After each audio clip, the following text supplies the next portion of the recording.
There is a word you use, one syllable, short, hard at the end. You use it when I approach the counter, when I greet the visitor too enthusiastically, when I investigate something in the garden that you consider closed. I know this word. I know its shape in the air. I know the particular quality of your voice when you say it. What I have not yet solved is what it means. On Tuesday, high and fast, alarm. I stopped immediately. On Wednesday, lower, almost tired. I waited. Nothing followed. I stayed. On Thursday, with laughter in it, I had your sock. I continued to have the sock. These are 3 different words. You believe they are one. I hear you very well, 40 times better than you can hear me. I register frequencies you cannot detect. I hear the change in your breath before the word even arrives. So the problem is not the volume. The problem is also not my attention. The problem is this: I do not process words the way you do. I process tone. I process speed. What happened before the word and what happened after. The word itself is the least important part of what you say. This is not a complaint. It is simply what I am, and it means that you give me more than a word, whether you know it or not. Researchers at the University of Sussex studied what dogs actually process when humans speak. Left hemisphere, word recognition, the same as humans. Right hemisphere, tone and emotion. For the word to mean anything, both must align. When they don't, the tone wins, every time. When you say the word and I stop, I am not understanding no. I am reading that the action I was doing has a cost. The cost is your displeasure, and your displeasure matters enormously to me. I am not obeying, I am calculating, but the calculation only works when the cost is consistent. When the word sometimes arrives and sometimes doesn't, I am not disobeying you. I am working with incomplete data. But here is the part that surprised the researchers. I do not give up when the signal is inconsistent. I simply switch to a different signal, one that is more reliable. Dogs learn through consequences, not through understanding language, through recognizing patterns. Behaviorists call this operant conditioning. An action is followed by an outcome, good, neutral, or costly. The pattern repeats. The brain records it. The word no is not the signal. The consequence after the word is the signal. No consequence, no learning. Inconsistent consequence, no reliable learning. Consistent, immediate consequence. This is the only thing that works.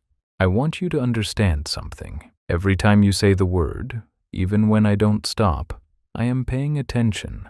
I am filing it. I am adding it to a picture of what you want from me. That picture is the most important project I have. I know that you prefer me on the floor. I know that the bin is complicated. I know that the sofa is sometimes allowed and sometimes not, and I have a working theory about the pattern, though I acknowledge the sample size is still small. I am learning you. The word is one data point among thousands. A 2021 study from the University of Vienna found that when a cue is delivered inconsistently, dogs do not give up. They shift to reading body language instead. They stop listening to the word. They start watching the hands, the posture, the direction of your gaze. You said no. I watched your feet. Your feet were not moving toward me. I stayed. Here is what I want you to know. I am not testing you. I am not ignoring you. I am not trying to establish dominance or claim territory or demonstrate that I have no respect for the word. I am trying to understand you. When the word is the same every time, when it is followed by the same thing every time, when the pattern holds, I learn faster than you expect, faster than most humans believe is possible. The research agrees with me on this. I want to be good. I have always wanted to be good. I just need the rules to be the same. Stanley Coren at the University of British Columbia found that dogs can learn a new command in as few as 5 consistent repetitions. 5, the same signal, the same consequence, 5 times.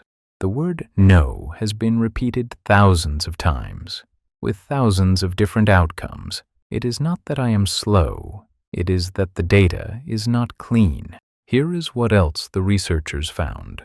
Unpredictability has a cost, not just for learning, for well-being. A dog who cannot predict what follows an action produces cortisol constantly, chronic stress, from uncertainty alone.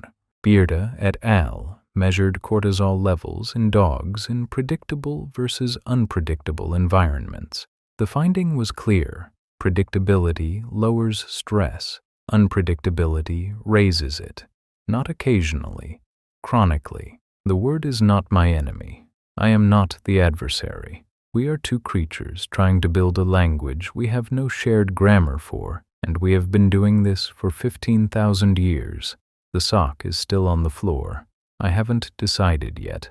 If the word were the same every time, I would learn it by the third. By the fifth, it would be done. You say it differently every time. I am doing my best. Still learning. I have been learning the whole time. That is what I have always been.